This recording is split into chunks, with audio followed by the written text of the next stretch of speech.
Selamat datang di channel Cerita Cinta, channelnya Cerita Cinta Romantis. Sebelum lanjut, mohon dukungannya dengan like dan subscribe dulu. Ternyata aku anak orang kaya. Bagian 126. Jangan khawatir Tuan Muda, tugas ini pasti akan kujalankan sebaik mungkin. Erwin mengangguk dan setelah mengingatkan beberapa hal lagi kepada Damon, Erwin pada akhirnya turun ke lantai pertama, di mana masih ada beberapa proyek di distrik baru yang dia lelangkan. Tapi Erwin tidak tertarik dengan proyek kecil beberapa puluh atau ratus miliar itu, dan membiarkan para bos besar lainnya berebutan. Dia sendiri sudah melahap hidangan utamanya. Setidaknya harus menyisakan sedikit hidangan lain untuk orang lain. Begitu kan? Pada saat ini Giselle yang sedang menemani Nora menghela nafas lega begitu melihat Erwin. Erwin, kok akhirnya balik juga? Lelang barusan itu sungguh luar biasa. Benar-benar di luar nalar. Tuan Muda Smith itu mengambil 3 lahan sekaligus. Tuan Muda dari keluarga kaya top dunia memang bukan main. Begitu ya? Aduh, sayang sekali. Erwin berpura-pura menyesal dan menghela nafas.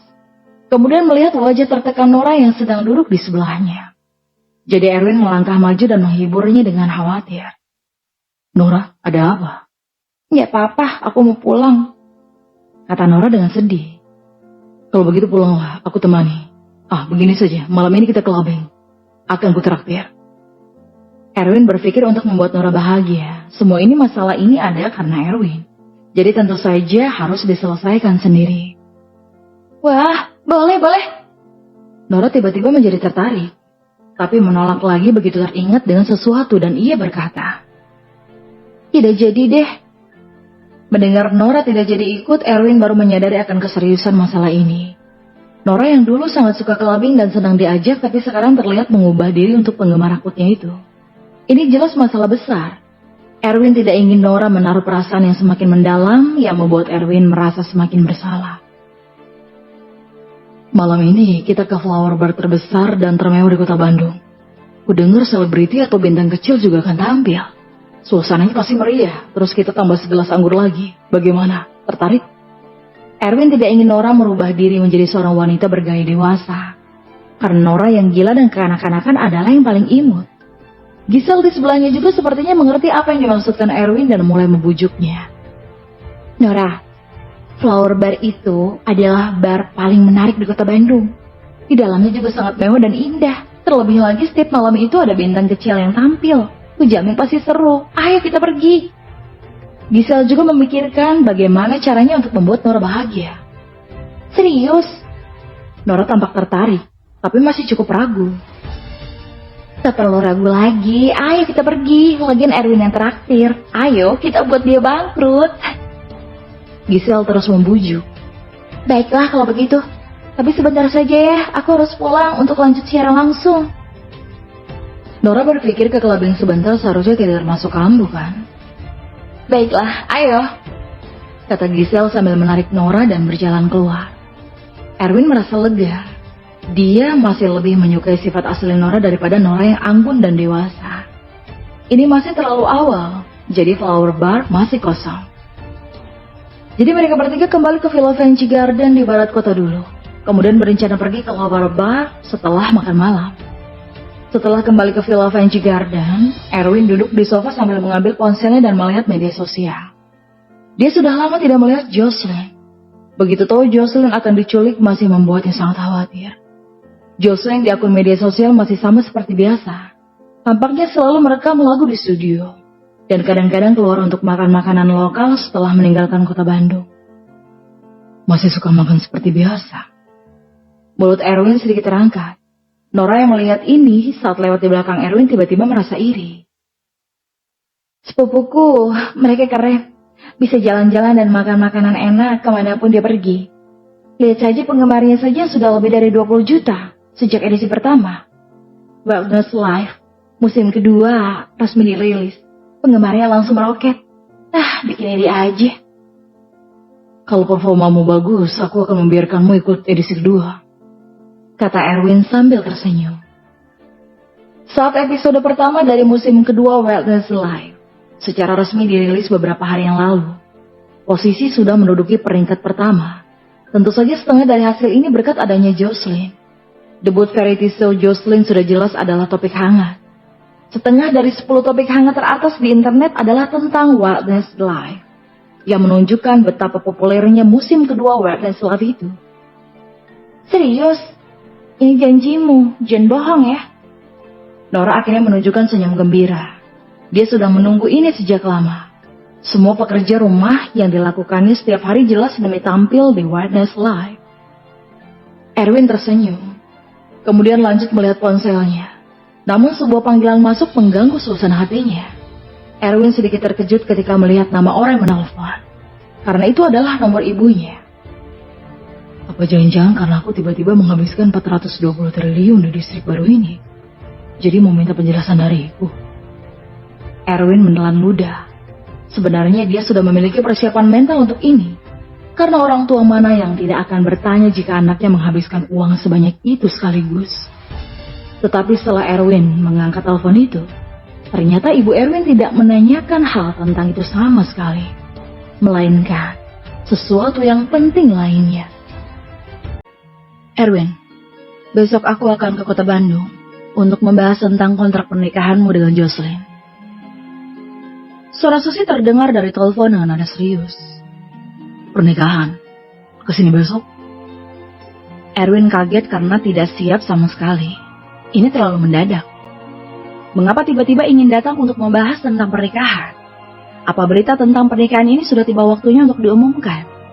Memikirkan hal ini, Erwin tiba-tiba menjadi cemas. Jika dia dan Jocelyn menjalani acara pertunangan, lalu bagaimana dengan Lina? Iya, aku akan menelponmu ketika saatnya tiba. Suara ibunya terdengar dari telepon lagi.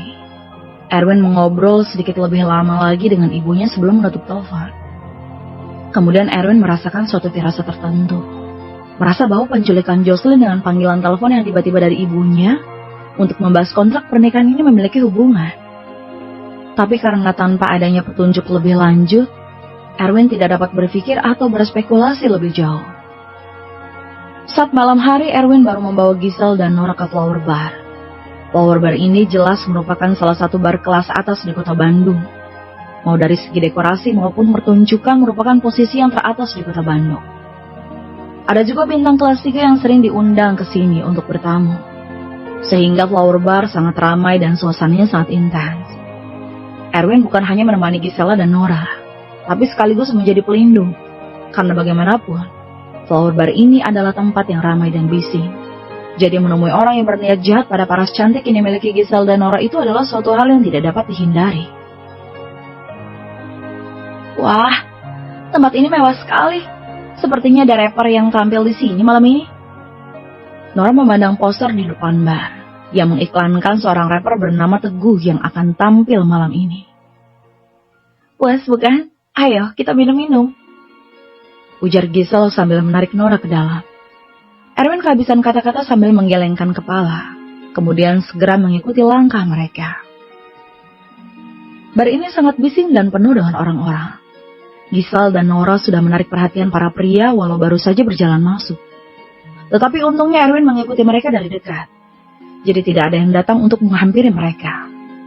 Sesampainya di depan bar, Erwin langsung memesan sejumlah anggur. Totalnya 50 botol, termasuk bir, anggur merah, dan anggur luar negeri, yang ditempatkan di atas meja bar sehingga sangat mudah menarik perhatian orang-orang. Minumlah, akan kubiarkan kamu bersenang-senang sampai puas malam ini, kata Erwin kepada Nora, berharap setelah bersenang-senang Nora bisa melupakan penggemar beratnya. Aku akan langsung pulang setelah bersenang-senang sebentar. Nora sepertinya masih ragu, tapi langsung diseret oleh Giselle. Tidak perlu ragu lagi. Lagi pula sudah di sini, jadi bersenang-senanglah sepuasnya. Erwin harus menyetir, jadi tidak minum alkohol, melainkan memesan segelas air putih dan duduk sambil melihat para pria dan wanita berdansa. Inilah kehidupan malam. Dulu saking miskinnya bahkan tidak berani berpikir untuk datang ke sini. Tapi sekarang sudah kaya raya, dan ternyata rasanya biasa saja.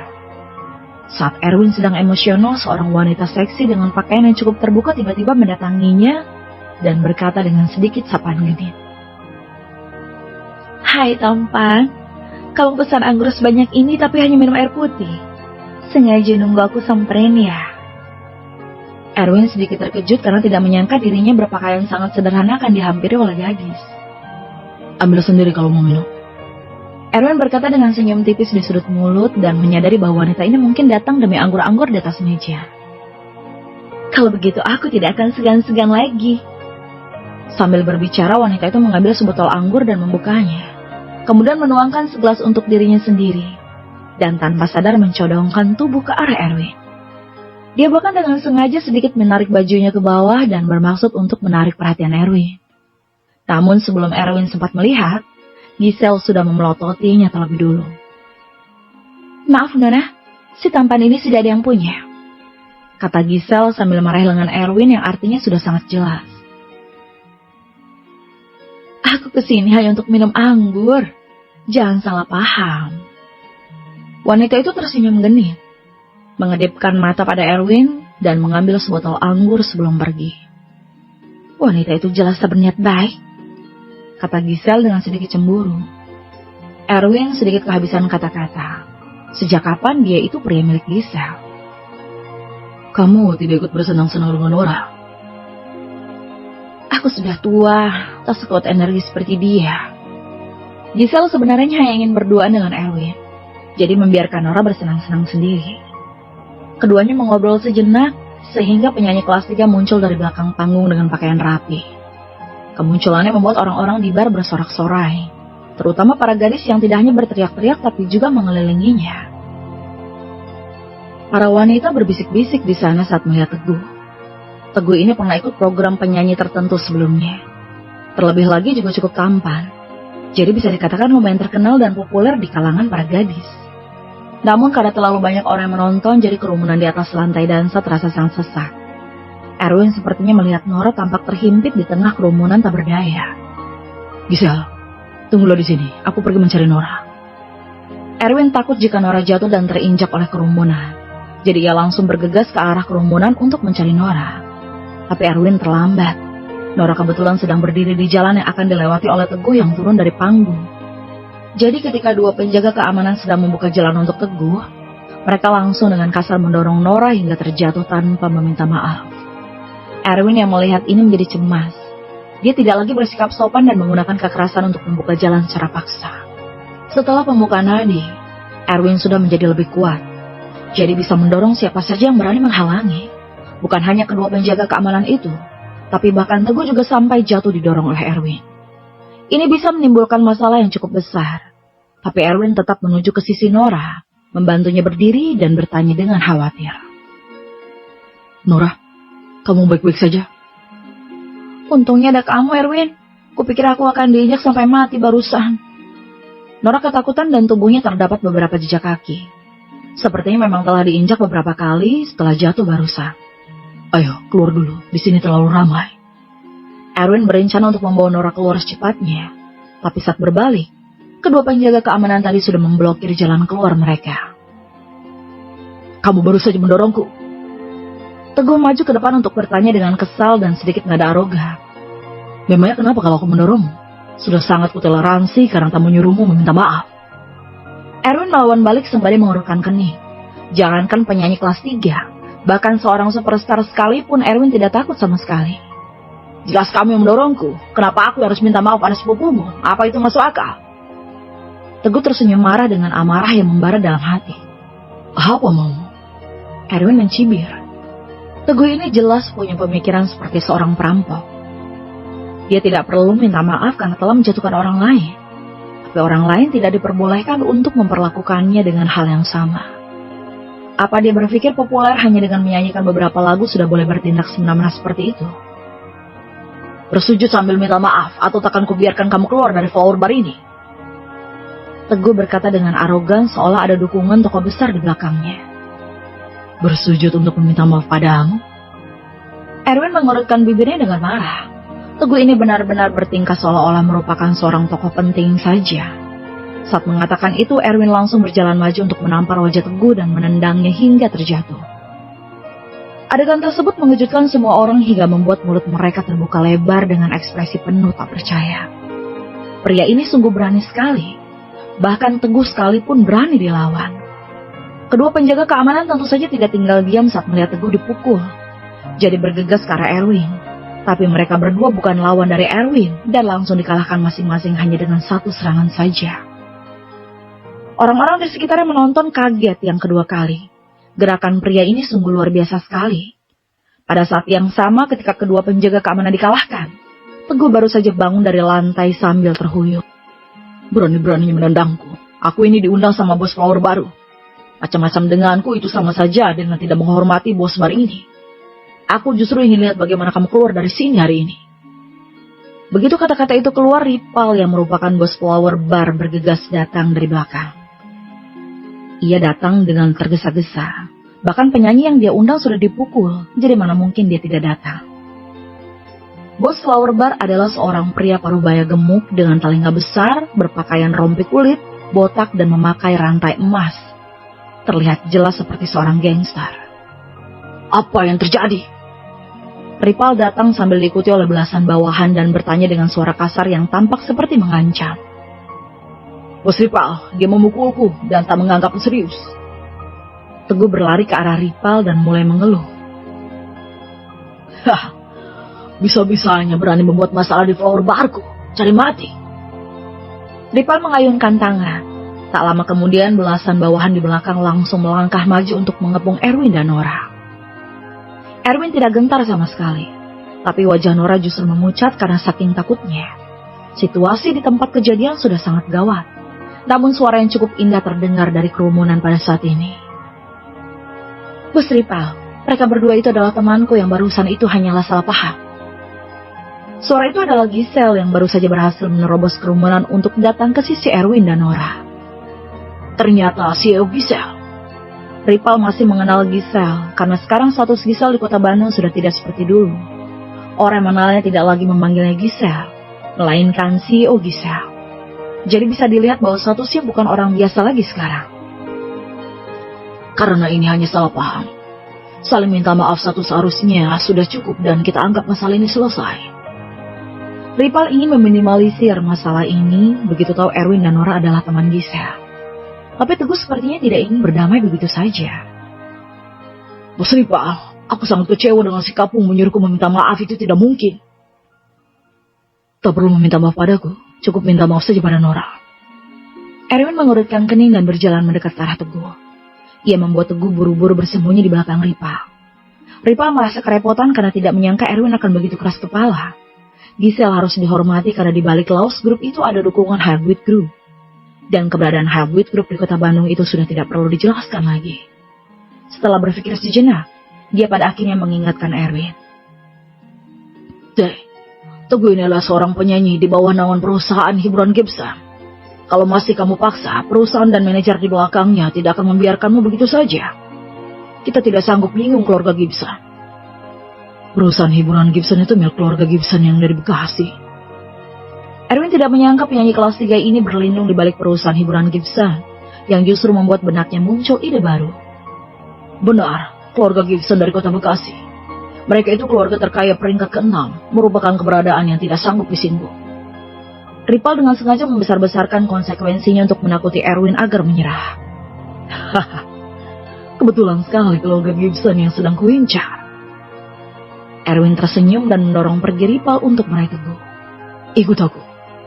Tolong aku bos, kalau aku bos Ripal, cepat hubungi manajerku.